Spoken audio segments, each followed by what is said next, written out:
কৰি পেলে ছাত্ৰীৰ সংখ্যাটো বাহাল নাৰাখে।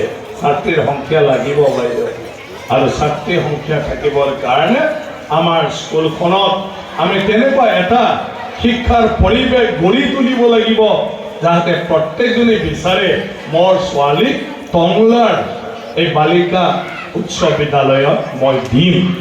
এইটো যাতে চবে ভাবে। এই পৰিৱেশটো আমি কৰি থাকিলে টংলা বালিকা বিদ্যালয় আজি চৰকাৰৰ নতুন পলিচি হ'লেও এইটো ল'ৰা ছোৱালী মিক্স কৰাৰ এই ফৰ্মুলাত নাযাব, নপৰিব। গতিকে সেইটোৰ কাৰণে মই অনুৰোধ ৰাখিছোঁ। এইফালে জন্মদাত্ৰী মাৰ অনুৰোধ, আনফালেদি আমাৰ বিদ্যালয়খনৰ যিসকলে আজি লালন পালন কৰাৰ দায়িত্ব লৈ আছে, বাকী অভিভাৱকৰো দায়িত্ব আছে। মই সদায় কৈ থাকোঁ, ল'ৰা ছোৱালী পৰীক্ষা বেয়া হ'লে অকল মাষ্টৰৰ দোষ, অকল চৰকাৰৰ দোষ। প্ৰধানমন্ত্ৰী, মুখ্যমন্ত্ৰী, শিক্ষামন্ত্ৰী, MLA চবকে গালি দিব, কাম নাই কাম নাই। কিন্তু সেইটো নহয়। আমাৰ ল'ৰা ছোৱালী ভাল হোৱা বেয়া হোৱাটো হ'ল আমাৰ অভিভাৱকৰ ওপৰত।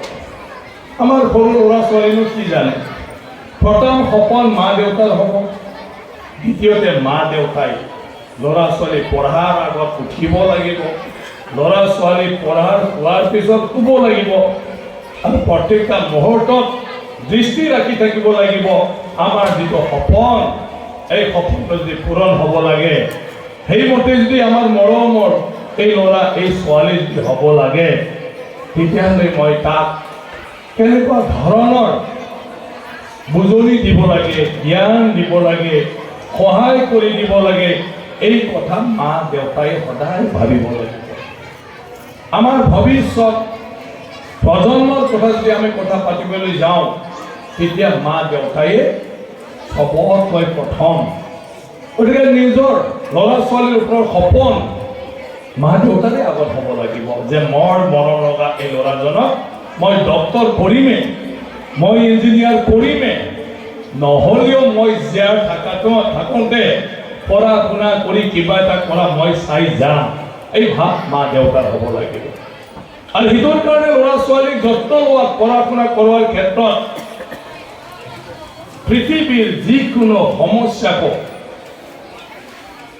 একদমবাৰে লাচাই মাৰি হ'লেও পুৰা সেইটো দিটকত এটা পৰিণত কৰিমে, এই প্ৰতিজ্ঞা ল'ব লাগিব। আজি ধুনীয়া মাছ মাংস ক'ৰবাত ওলাইছে, ভাবিব লাগিব নাই পৰীক্ষা পিছ দিব লাগিব, নাই টিউশ্যন পিছ দিব লাগিব, নাখাওঁ বাদ দে, এইবিলাক পিছত খাই থাকে ল'ৰা ছোৱালী ভাল হৈ গ'ল। ক'ৰবাত কিবা এটা ওলাইছে মাটি বাৰীয়ে, দৰকাৰ নাই, ল'ৰা ছোৱালী ভাল হৈ যায়, এনেকুৱা মাটি বহুত আহিব। হ'লেও ল'ৰা ছোৱালী পঢ়াৰ ক্ষেত্ৰত মই সিহঁতৰ কাৰণে খৰচা কৰিব লাগিব। চব ক্ষেত্ৰতে নিজৰ লোভ লালচা ত্যাগ কৰিব লাগিব, আৰু নিজৰ ল'ৰা ছোৱালীক যত্ন ল'ব লাগিব।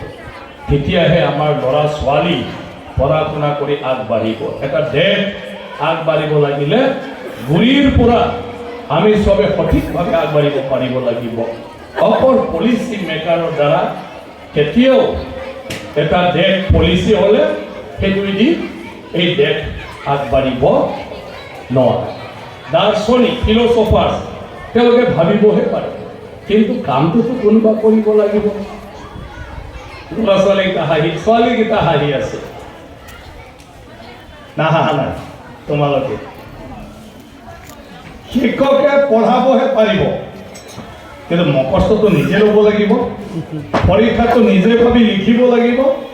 পৰীক্ষা লিখাখিনি নিজেতো চব সদায় প্ৰেক্টিচ কৰি থাকিব লাগিব, তেতিয়াহে পৰীক্ষা ভালদৰে দিব পাৰিব।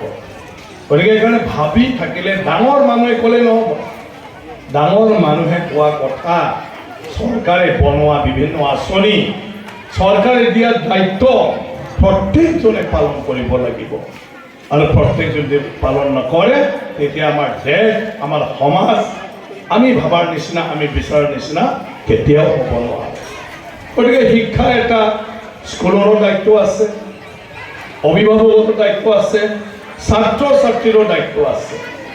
এতিয়া ছাত্ৰ ছাত্ৰীসকলক মই